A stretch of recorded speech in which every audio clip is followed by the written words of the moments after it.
Assalamualaikum warahmatullahi wabarakatuh. Kita berjumpa lagi di channel saya ini, Sabrina YouTube.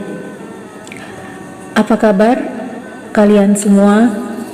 Semoga kalian dalam keadaan sehat dan senantiasa dalam lindungan Allah Subhanahu wa Ta'ala. Nah, sobatku, seperti konten-konten saya sebelumnya yang membawakan tentang kisah-kisah Nabi terdahulu, pada kesempatan kali ini saya juga akan membawakan kisah-kisah sahabat Nabi, di mana sahabat Nabi ini merupakan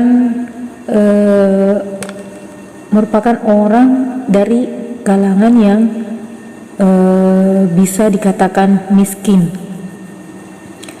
Dia ini hidupnya serba kekurangan, sampai-sampai Rasulullah Shallallahu Alaihi Wasallam pun pernah meneteskan air mata disebabkan karena mendengar cerita pilu sahabatnya ini. Nah, sahabatku, kisah kali ini saya akan ceritakan, yaitu kisah dari Abu Dujana.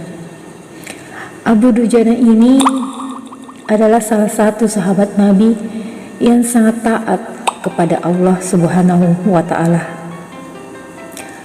Pada suatu ketika Rasulullah menegur Abu Dujana ini karena Rasulullah memperhatikan setiap usai menjalankan ibadah sholat subuh berjamaah, Abu Dujana ini langsung bergegas pulang ke rumahnya tanpa berdoa sedikit pun kepada Allah. Lalu Rasulullah pun menegurnya dan berkata, "Hai Abu Dujana, apakah kamu ini tidak punya permintaan yang perlu kamu sampaikan kepada Allah Subhanahu wa Ta'ala, sehingga kamu tidak pernah menungguku selesai berdoa? Kenapa kamu buru-buru pulang? Kenapa kamu tidak berdoa dulu?"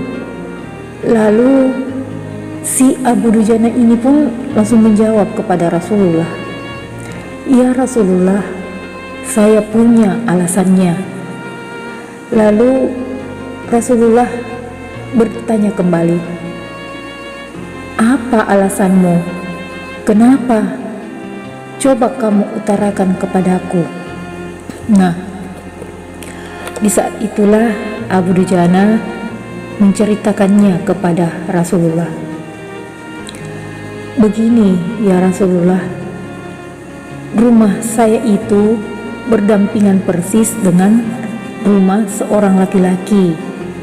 Nah, di atas pekarangan rumah milik tetangga saya itu terdapat satu pohon kurma yang menjulang tinggi, sampai-sampai dahannya itu menjuntai ke pekarangan rumahku. Nah, setiap kali ada angin yang bertiup di malam hari, kurma-kurma itu berjatuhan di halaman rumahku. Nah, kami ini adalah keluarga orang yang tak punya ya Rasulullah. Anakku sering kelaparan, kurang makan. Saat anak-anak saya bangun, apapun yang didapat, mereka pasti akan makan. Oleh karena itu, setelah selesai sholat, saya bergegas segera pulang sebelum anak-anak saya itu terbangun dari tidurnya. Saya pulang untuk mengumpulkan kurma-kurma milik tetangga saya itu yang berceceran di halaman rumah saya itu, dan mengumpulkannya dan mengembalikannya ke pemiliknya. Ya Rasulullah, suatu saat saya terlambat pulang ke rumah, sampai-sampai anak saya itu sudah terbangun. Dan anakku pun itu menemukan kurma tetangga yang jatuh dari pohonnya itu. Tak menunggu lama, anak saya itu langsung memakan kurma tersebut. Nah, pada saya mendapati anak saya memakan kurma tersebut, saya langsung memasukkan jari saya ke mulut anak saya itu dan mengeluarkan apapun yang ada di dalam mulutnya itu. Saya tidak pernah membiarkan anak saya itu memakan kurma orang lain. Saya tidak ingin anak-anakku itu makan makanan haram yang menyebabkan keluarga saya akan mendapatkan siksaan yang pedih di akhirat kelak. Ya Rasulullah, pada saat itu anakku menangis. Kedua pasang kelopak matanya mengalir air karena sangat kelaparan. Namun saya menegaskan kembali kepada anak-anakku, walaupun nyawamu lepas sekalipun, aku tidak akan rela meninggalkan harta haram dalam perutmu. Seluruh isi perut yang haram itu akan aku keluarkan dan akan aku kembalikan bersama kurma-kurma yang lain kepada pemilik yang berhak. Nah, saudaraku, pada saat Abu Dujana ini menceritakan, Rasulullah pun memandang dengan mata yang langsung berkaca-kaca mendengar pengakuan Abu Dujana itu. Butiran air mata mulianya berderai begitu deras. Lalu Rasulullah pun mulai mencari tahu siapa sebenarnya pemilik pohon kurma yang dimaksud oleh Abu Dujana itu.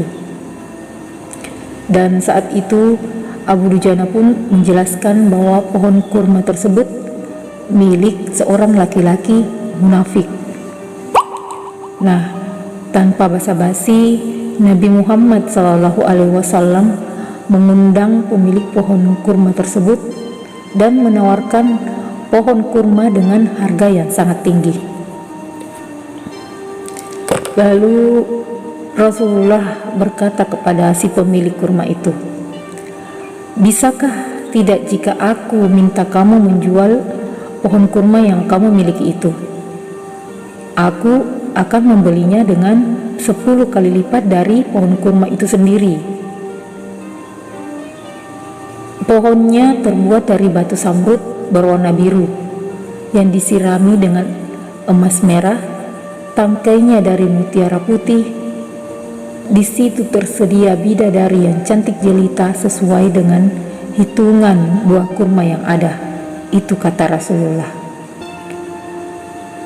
Lalu pria munafik itu lantas menjawab dengan tegas, "Saya tidak pernah berdagang dengan memakai sistem jatuh tempo. Saya pun tidak mau menjual apapun kecuali dengan uang kontan dan tidak pakai janji kapan-kapan." Lalu saat itu tiba-tiba Abu Bakar As-Siddiq datang. Ia menegaskan langsung dan melunasi pembayaran pohon kurma tersebut. Abu Bakar As-Siddiq berkata, "Ya sudah, aku beli dengan 10 kali lipat dari tumbuhan kurma milik Pak Fulan yang varietasnya tidak ada di kota ini. Maksudnya jenisnya itu lebih bagus dari jenis kurma yang dimiliki orang itu." Nah, pria munafik terlihat sangat kegirangan dan dia akhirnya menyerahkan pohon kurma secara simbolis kepada Abu Bakar. Lalu selanjutnya Abu Bakar menyerahkan pohon kurma kepada si Abu Dujana. Nah, pada saat itu mendengar sabda Nabi ini, Abu Bakar pun bergembira bukan main. Begitu pula si Abu Dujana. Sedangkan si munafik pemilik kurma yang tadi ini berlalu. Dia ini berjalan mendatangi istrinya, lalu menyampaikan kisah yang baru saja terjadi kepada istrinya. Dia bercerita kepada istrinya, "Aku telah mendapat untung banyak dari penjualan pohon kurma ini. aku dapat 10 pohon kurma yang lebih bagus. Padahal kurma yang aku jual itu masih tetap berada di pekarangan rumah kita. Pastilah aku tetap akan memakannya lebih dahulu, dan buah-buahnya pun tidak akan pernah aku berikan kepada Abu Dujana itu sedikit pun. Akan tetapi malamnya setelah transaksi jual beli tersebut, si munafik ini tertidur pulas. Nah, keesokan harinya dia pun terbangun, dan kagetnya lagi pada saat dia bangun, dia melihat pohon kurma tersebut sudah berpindah posisi dan sekarang berdiri di atas tanah milik Abu Dujana. Nah, seolah-olah tidak pernah sekalipun tampak pohon tersebut tumbuh di atas tanah si munafik itu. Tempat asal pohon itu tumbuh rata dengan tanah, dan dia sangat keherangan tiada tara. Nah, sobatku yang dirahmati Allah Subhanahu wa Ta'ala, sungguh kisah yang sangat menakjubkan ya, kisah yang sangat menarik, dan banyak sekali hikmah-hikmah yang bisa dipetik dalam kisah ini. Jika kita bersabar, insya Allah pertolongan Allah akan datang dari arah manapun. Selayaknya kita sebagai manusia biasa haruslah tetap bersyukur atas rahmat dan nikmat yang telah Allah berikan, karena Allah Maha Tahu apa yang hambanya butuhkan. Nah, sobatku, demikianlah cerita singkat yang saya bawakan kali ini. Semoga dari kisah Abu Dujana ini kita bisa memetik hikmah dan mengambil manfaat dari kisahnya itu. Dan saya ucapkan banyak terima kasih atas sobatku yang senantiasa setia mendengarkan kisah yang saya bawakan ini. Insya Allah dengan support kalian, saya akan selalu bersemangat untuk bercerita dan berbagi informasi seputar kisah-kisah Nabi di channelku ini. Baik sobatku, sekali lagi terima kasih atas perhatiannya. Lebih dan kurangnya mohon dimaafkan.